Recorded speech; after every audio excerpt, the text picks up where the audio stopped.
la identidad prohibida del hombre que vivió como tres personas distintas.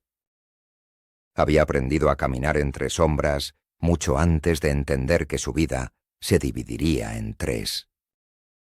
El tren nocturno avanzaba sobre los rieles fríos como un animal herido, y él observaba su propio reflejo en la ventana, como quien mira a un desconocido que sabe más de lo que debería.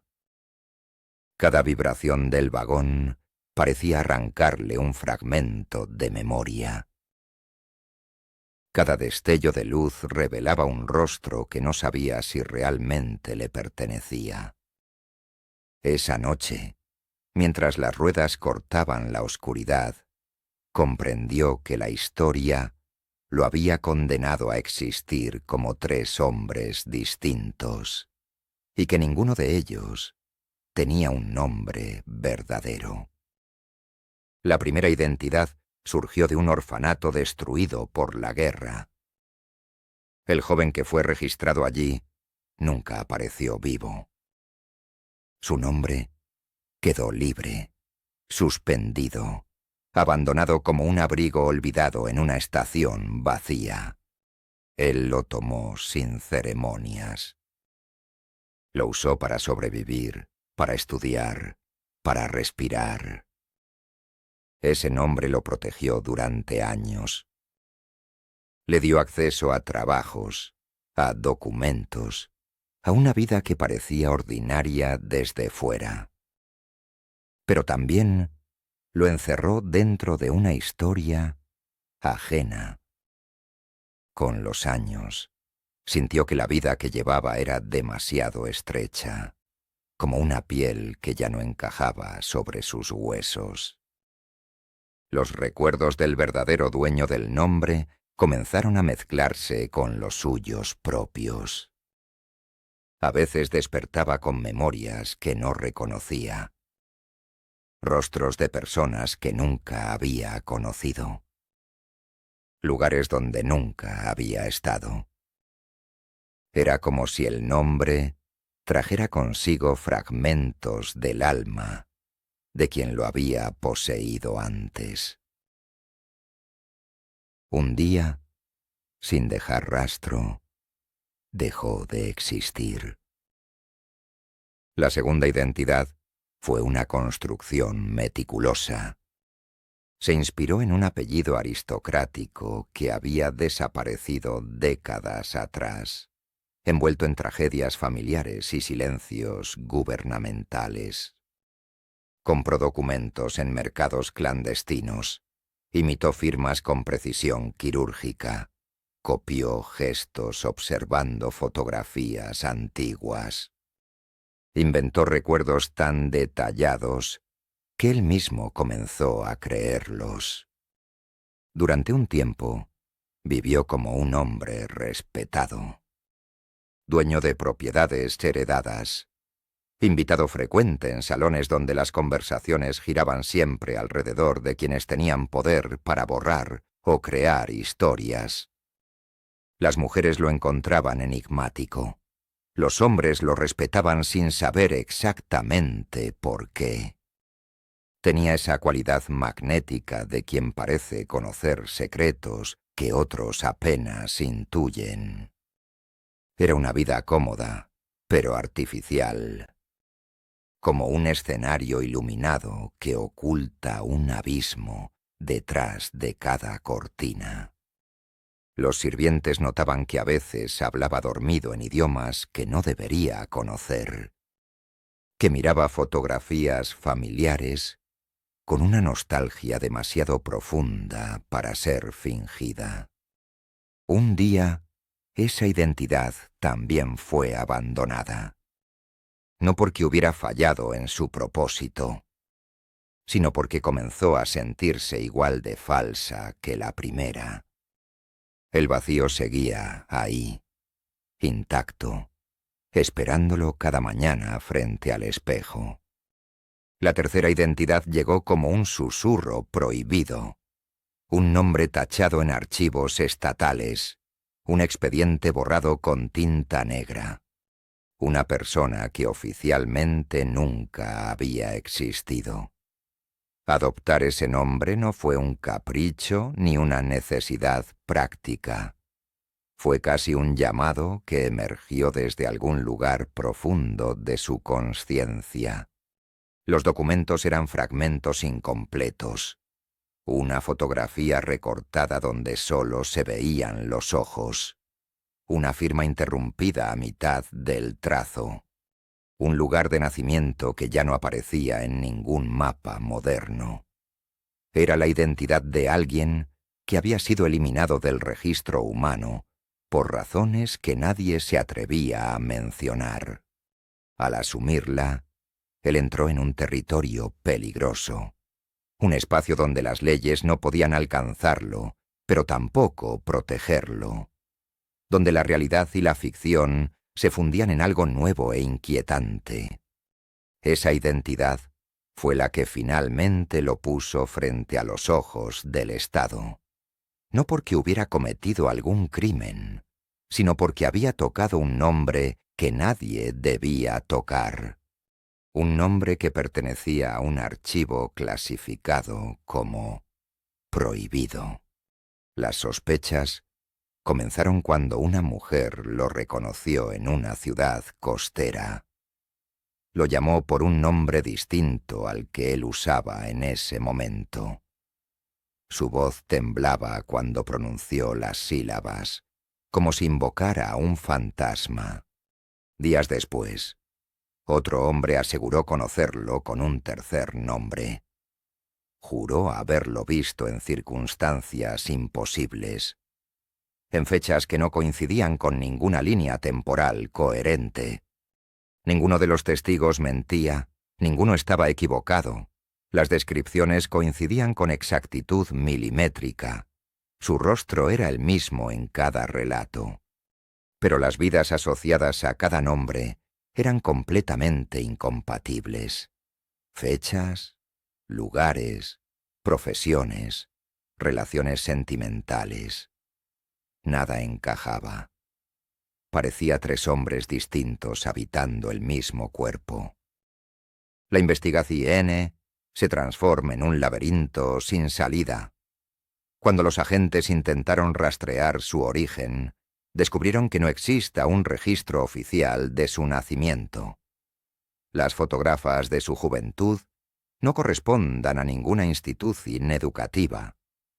Los documentos médicos eran falsos, pero no detectablemente falsos. Habían sido creados con una perfección que desafiaba toda lógica forense. Las fechas no coincidían. Los lugares tampoco.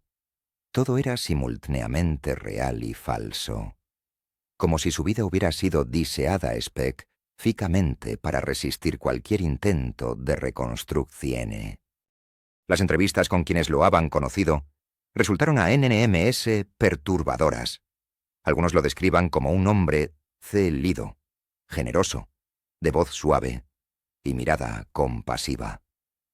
Otros hablaban de alguien distante, FR o calculador hasta la crueldad. Un tercero aseguraba haberlo escuchado hablar fluidamente en un idioma que le negaba conocer. Era como si cada persona hubiera visto una versión completamente distinta de él, o como si cada identidad hubiera dejado una huella diferente en su comportamiento, en sus gestos, en la forma en que sus ojos procesaban el mundo.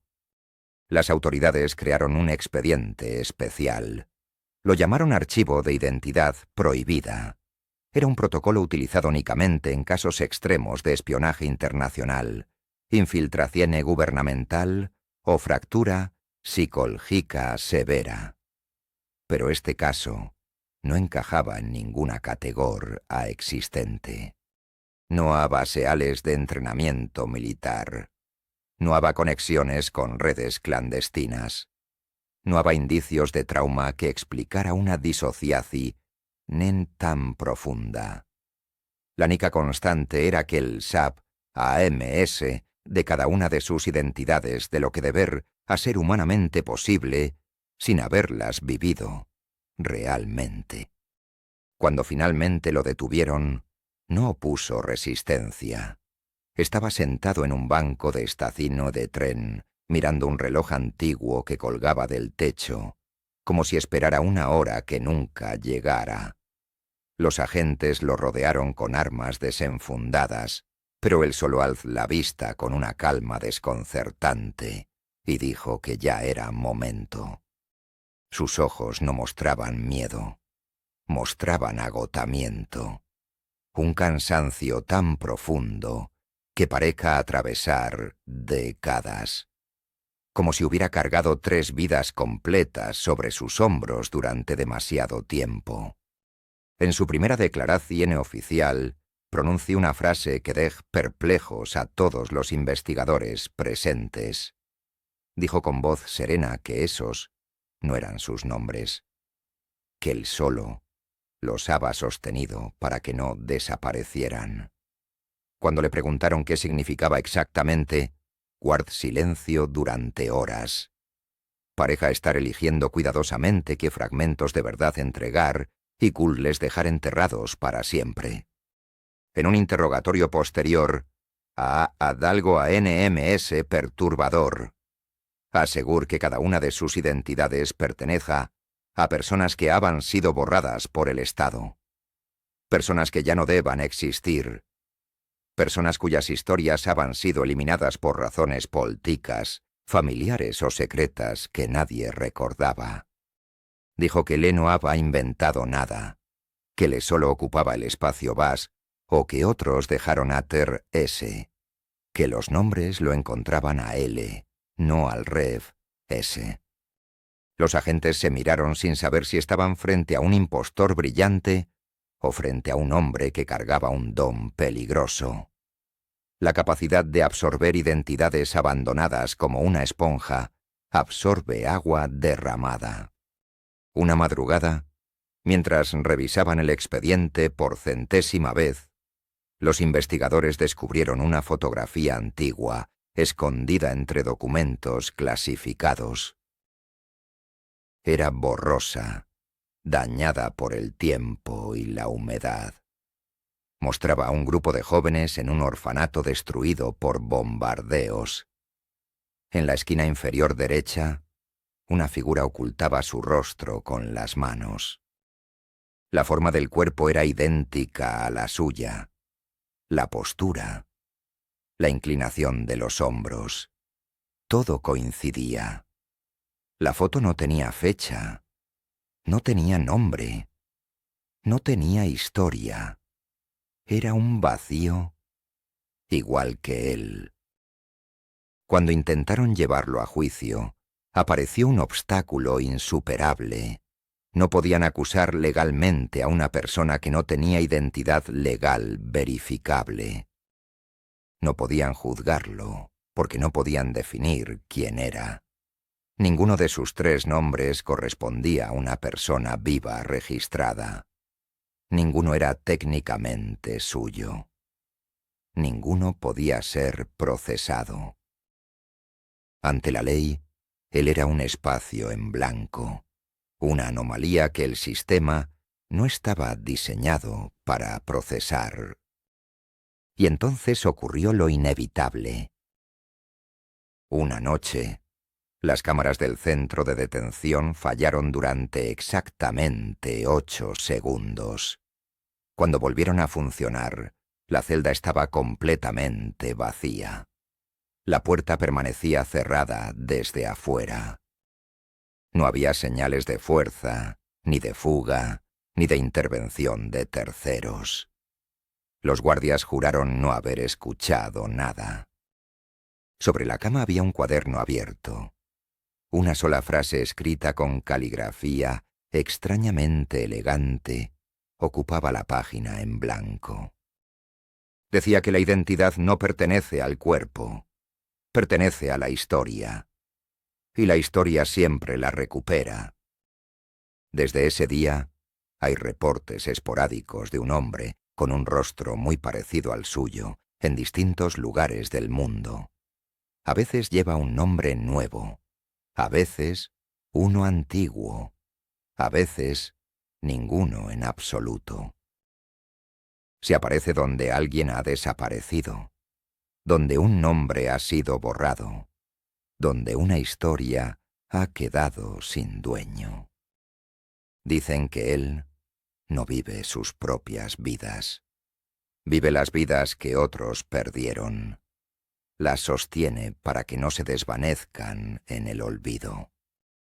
Quizá por eso este archivo debió permanecer cerrado para siempre.